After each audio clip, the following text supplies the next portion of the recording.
Greetings, my loves, and welcome back to my channel, HADAR, the Love Beacon Restored. I am Love Loyal, and this is a special edition of the reveal portion of our journey. So, we most recently had two of the most important holidays pass. Three holidays passed, but two of the most important ones was Mother's Day and Father's Day. And I noticed through the social media networks that the posts varied tremendously about how people felt about their mothers and how people felt about their fathers. So why is this important to loving yourself, and how does the relationship with your mother and your father impact how you love in your interactions with other people? So I just wanted to really focus in on the first two individuals in your life that should show you love and help you to understand what love is your parents. Now, I found it interesting that for Father's Day, a lot of the energy, a lot of the posts that was being presented had a negative undertone to it, perhaps from the fact that the fathers were absent in the children's lives, or people who had fathers in their lives not really necessarily having the best examples. However, for Mother's Day, you didn't really see a lot of negative posts, which is a huge indicator for me that people generally have good relationships with their mothers, and the mothers are generally there to pick up the slack where the fathers have left off. So I wanted to really explore this topic of the relationship between mothers and fathers and their sons and daughters, and how it could severely impact how one is brought up in the relationships that he or she has with another. So, as I mentioned before in one of my previous videos, I am the fourth sibling. I have 3 brothers and 1 sister, and my mother and father, they've been in my life for 39 years. So I've been completely blessed with having a mother, an active father and mother in my life. And my mother and father have also been mothers and fathers to other children outside of this household. So I really wanted to touch on what love is when it's supposed to come from the people who brought you into this existence, into this embodiment. Now, there is a deeper level of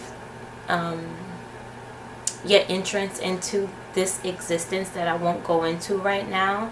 But Dr. Jewel Pookrum, she goes into the science of conception and when the joining of 2 souls, a woman and a man, conceive a child. And she really dives deep into the energy that the father has and the mother have at the time that they are conceiving a child, and how in that moment when energy is being passed on into the woman's body to create a baby, that certain facets or DNA or not material characteristics from the father can, literally come out of his body. I've tried not to be too graphic, but through the semen and how this energy is passed to the woman in creating a child. So I'll be sure to link her information into the description of this video so that you can hear her perspective on what actually transpires when a child is being created and the energy that is going into the woman's body at the time of conception, and how it has a great impact on who you become. So with that being said, a lot of us inherit depression from our parents. A lot of us inherit anger and frustrations. And you may ask yourself sometimes, like, why do I feel a certain way? Where is this coming from? Well, that saying that the apple doesn't fall too far from the tree is very, very factual. So I just wanted to touch on that a little bit, because there are a couple of things that needs to be said, and there are some hard conversations that need to be had, especially in certain communities, particularly in my community. Just because you bring a child into this world does not mean that you know how to be a mother or a father. Okay? I'm going to say that again. Just because you bring a child into this world does not mean that you know how to be a mother or father. Okay? So, a lot of times we repeat history. It's known. We repeat history of things that we've seen our parents do to us. We then tend to implicate those actions into our lives when we have children. Now, we all have the desire to want to be better than our parents, because everybody wants to be better. Everybody wants their children to have the best. Unfortunately, in order to do that, you still have to be responsible for loving yourself. And if you don't love yourself completely and fully, you really can't love your child the way that they need to be loved. Okay, and I'm going to give an example from my own personal experience.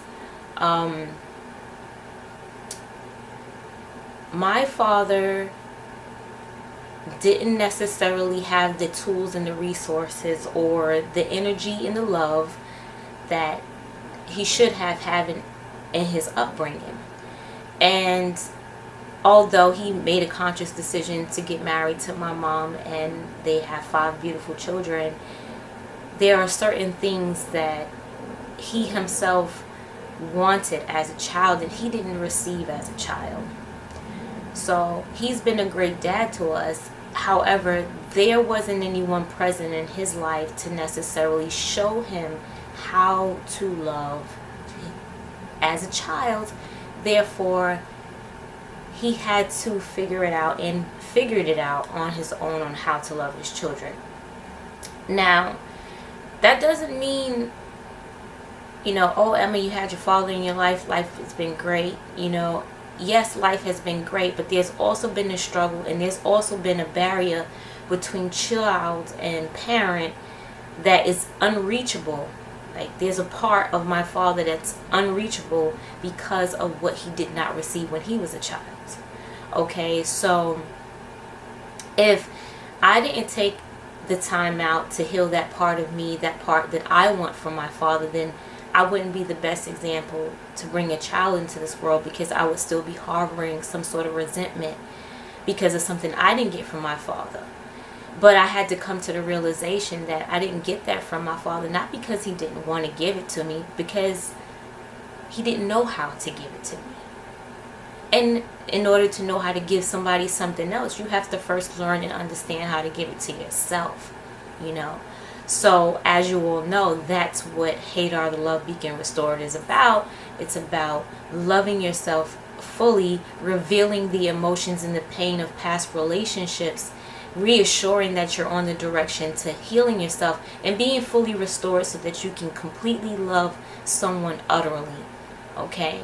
And being that love is the most realest thing on the planet, I really wanted to be the voice of that.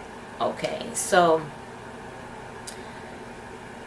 in the past couple of, or previous weeks, you had some of the children's mothers placing blame on the fathers, or the fact that they were absent in their child's life.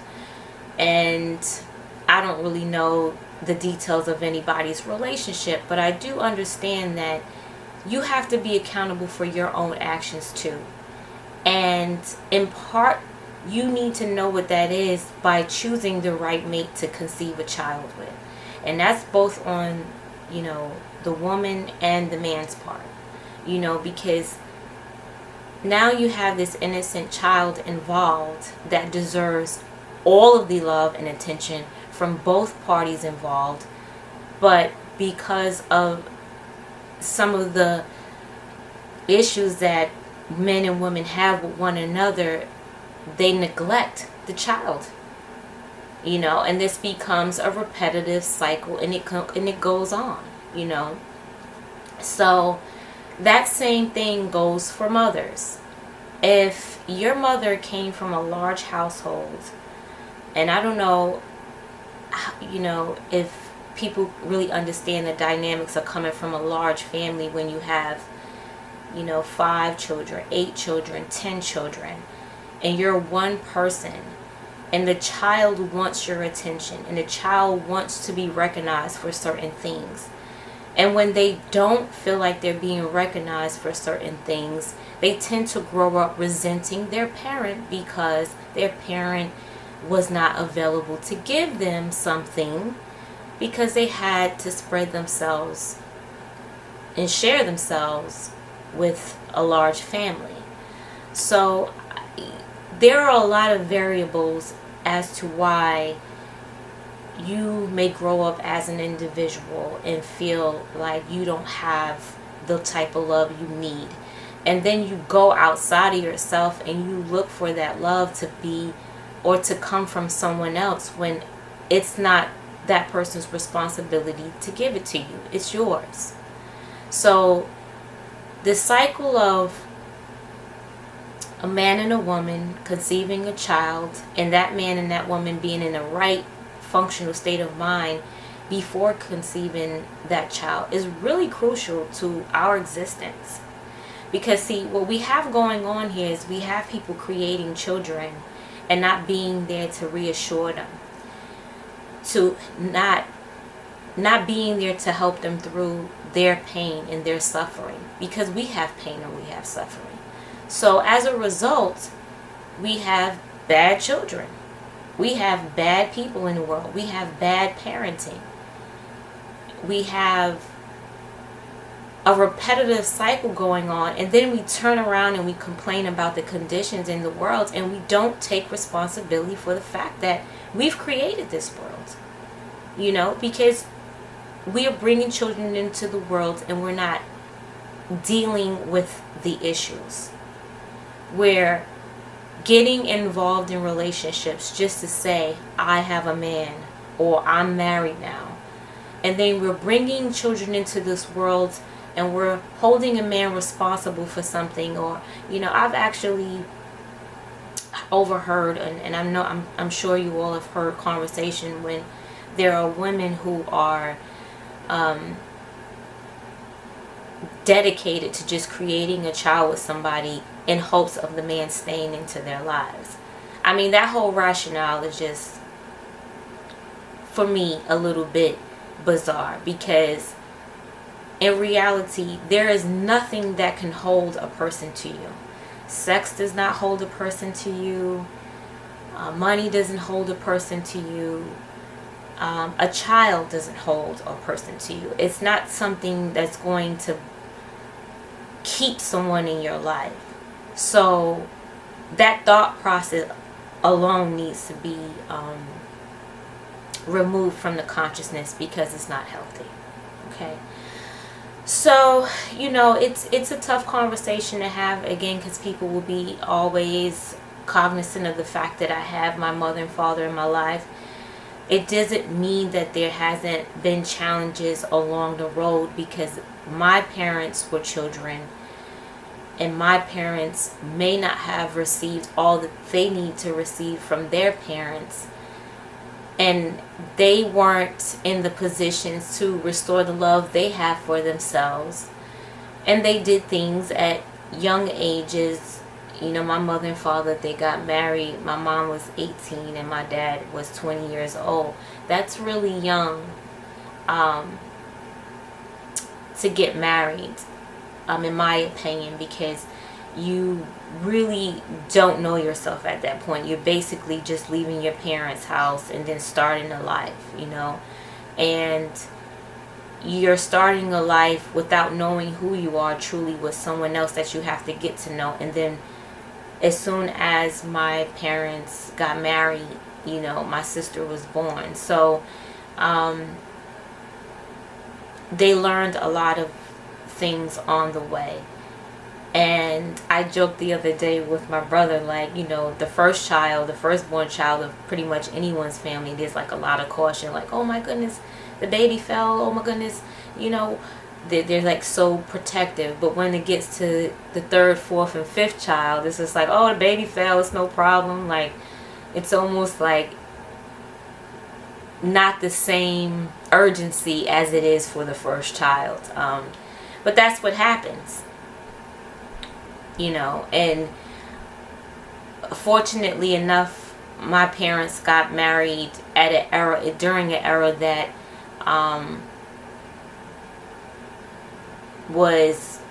marriage was prominent. Everybody was getting married. All of my aunts are married, you know. All of my cousins have the same father, and there's a lot of different things that my family doesn't have to deal with that other families do. But it doesn't change the fact that it does impact my relationships that I have, and it has impacted my relationships that I have, because before I learned to love myself, I was seeking love outside of my household, because quite honestly, there was too much going on for me to receive what I needed at that time, you know. But I took the steps to love myself, and in relationships, I don't look for my man to fulfill my love. He does love me, and I do love him, but he is not the source of my happiness. I'm the source of my happiness. And what makes my relationship work with my lover, my man, I love him so much, is the fact that I don't ask for him to do things for me on an intimate level, because I understand that has to come from me, you know. And that hasn't always been easy, you know. I mean, I can talk all day about how many frogs I kissed, how many bad relationships I got into because I wasn't aware of the implications of things that I wanted from my father, even though he was present in my life, that I didn't receive. And looking outside of myself and outside of my home to receive that love, getting in relationships with knuckleheads who did not deserve me. Now, another point I want to touch on is, no, I am not a mother, but it doesn't mean that I haven't mothered people's children. I have had some of the best relationships with other people's children because I listen to children. And I try to understand the pain that they're feeling, or certain things that's missing in their lives that they didn't receive from their parents or are not receiving from their parents. And I just really try to help them see that there are certain elements missing in your mother unintentionally, sometimes intentionally, because I've had some children tell me some very disturbing things that their mothers and fathers have done to them just out of pure hatred, just out of pure jealousy. And because I want the child to be successful in their lives, I just try to focus on the children understanding that the love comes from within. And at some point in their lives, they're going to have to forgive their parents for things that they didn't receive, just as I forgive my parents for things that I didn't receive, just as I learned that love comes from within me and it's not something that comes outside. And I just really wanted to let everyone know that life is challenging.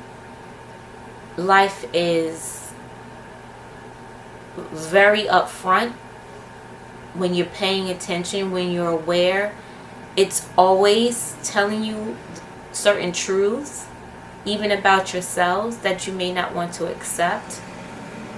And overall, life is full of love. It's full of so much happiness if you understand where it comes from. Now, when you get in a relationship with someone, I encourage you all to love yourself completely. When you love yourself completely and you're not expecting love for someone else in that way, then you'll be able to conceive a child on such of an abundance of love, because both parents are on the same level of what they're doing at that time when they're making love, when they're conceiving a child, and the importance of bringing a bundle of joy into this lifetime with love. Then we'll start to create a better world for ourselves. Now, we can't change the past, but we can change the future. And there are a lot of us that's still suffering. There are a lot of us that's,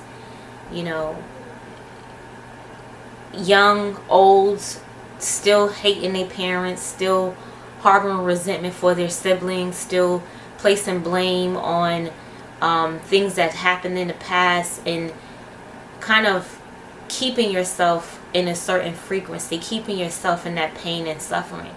And if that's the case, then you must like it.